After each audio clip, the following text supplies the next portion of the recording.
Um ótimo dia a todos. Meu nome é Rodolfo Garcia, Valim Advogados, Advocacia Empresarial, e nós somos um escritório especializado em consultoria para micro e pequenos negócios.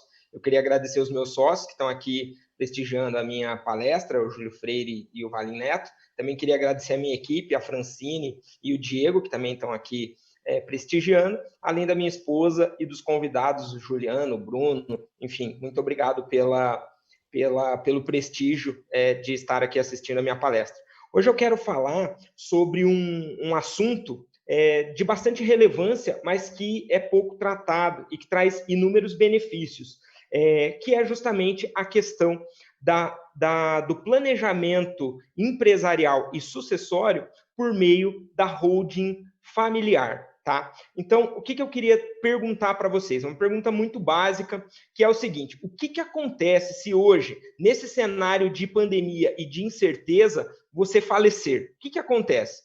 A sua empresa, ela tem a continuidade das suas atividades? A sua empresa, ela está preparada para continuar operando sem você? A sua família, ela tem condição de dar continuidade ao teu negócio? E, sem dúvida nenhuma, conhecendo o perfil do empresário brasileiro, a resposta a essas perguntas fatalmente será não. E não por quê? Porque a gente sabe que no Brasil não é cultural a gente falar de morte e pensar nesse momento posterior à morte. Então, as questões culturais trazem esse problema, a falta de conhecimento sobre o tema também traz esse problema. Fatalmente, os pequenos negócios acabam não contando com uma assessoria jurídica especializada e, normalmente, pensa faltar recursos para investir nesse planejamento de sucessão empresarial e patrimonial, o que gera um desinteresse no assunto. E aí eu vou falar a seguinte situação: se você não planejar essa sucessão empresarial, o que você vai acabar tendo? Que cair num processo de inventário, você vai ter que, querendo ou não, pagar todas as despesas desse processo à vista e, além disso, em razão de toda essa dificuldade, você vai acabar tendo que vender o seu patrimônio empresarial e pessoal, tá?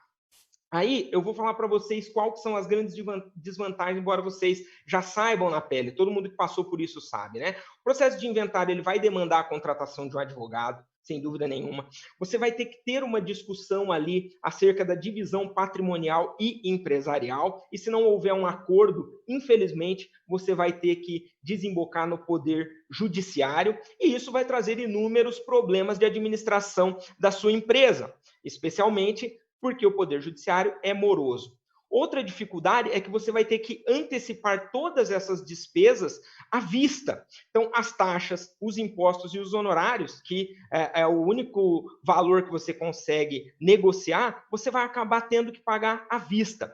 E aí, outra desvantagem, o pagamento dessas taxas, desses impostos e desses honorários, eles vão se dar pelo valor de mercado dos seus bens. E com isso, você vai ter um prejuízo gigantesco. E, além disso, se não fizer todo esse desenrolar desse processo, você tem uma inviabilidade de transferir a sua empresa e o seu patrimônio.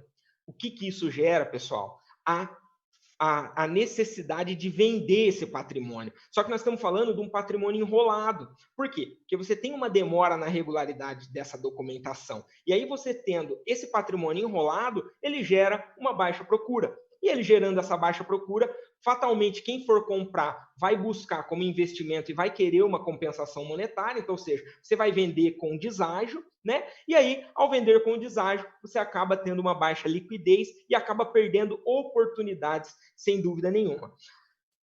E isso gera a dilapidação patrimonial. Então, sem dúvida nenhuma, os prejuízos são imensos, tá? Agora, se você faz uma estruturação do seu planejamento sucessório empresarial e patrimonial, sem dúvida nenhuma, você consegue proteger o teu patrimônio. Você consegue também, além dessa proteção, você consegue ter as atividades e o planejamento que gera a continuidade desses negócios. E, por fim, você acaba reduzindo as suas despesas.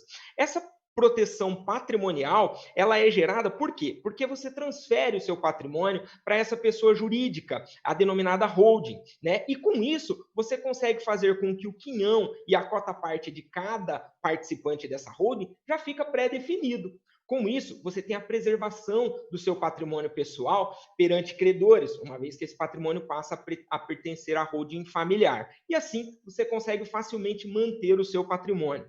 Outra vantagem é que você consegue, dentro desse contexto, ter uma harmonia familiar dentro dessa linha sucessória. Por quê? Porque você já faz isso de forma preventiva e antes. E aí, tendo esse planejamento, você evita descontinuidade em comparação ao inventário, por exemplo. A tua empresa continua. Com isso, você dá fôlego para a geração sucessória. Então, todos os seus herdeiros eles acabam tendo esse fôlego para pensar novos projetos dentro da holding.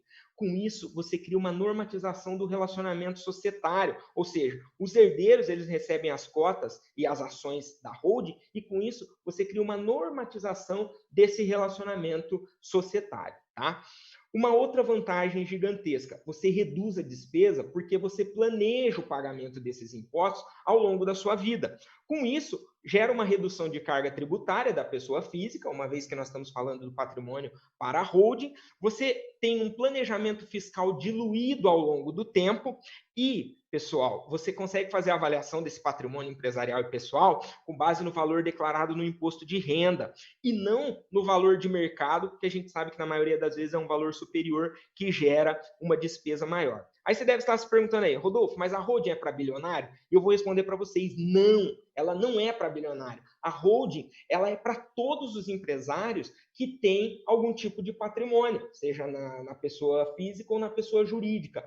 E aí ela traz aquela vantagem de você vislumbrar qual que é a opção ideal de holding para o teu negócio. Então é feita uma avaliação prévia, você consegue verificar tanto as questões patrimoniais quanto pessoais dos envolvidos, e aí dessa forma você consegue gerir melhor o seu patrimônio, porque você consegue incluir cláusulas que afastam a interferência de terceiros na gestão desse patrimônio. Isso te traz benefícios tributários, que é um grande atrativo, mas não é o único, e com finalidade de encontrar as suas necessidades de forma muito personalizada. E aí a gente utiliza a holding da melhor forma dentro do seu contexto empresarial e do seu contexto familiar.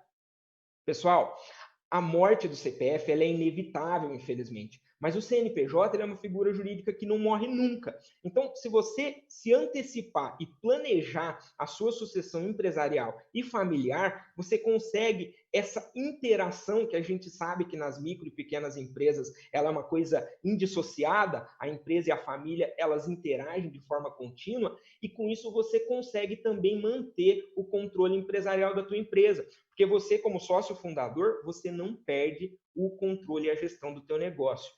Pessoal, muita atenção, porque essa ausência de planejamento sucessório empresarial é um erro que pode colapsar não só na estrutura da sua empresa, mas também da sua família, tá?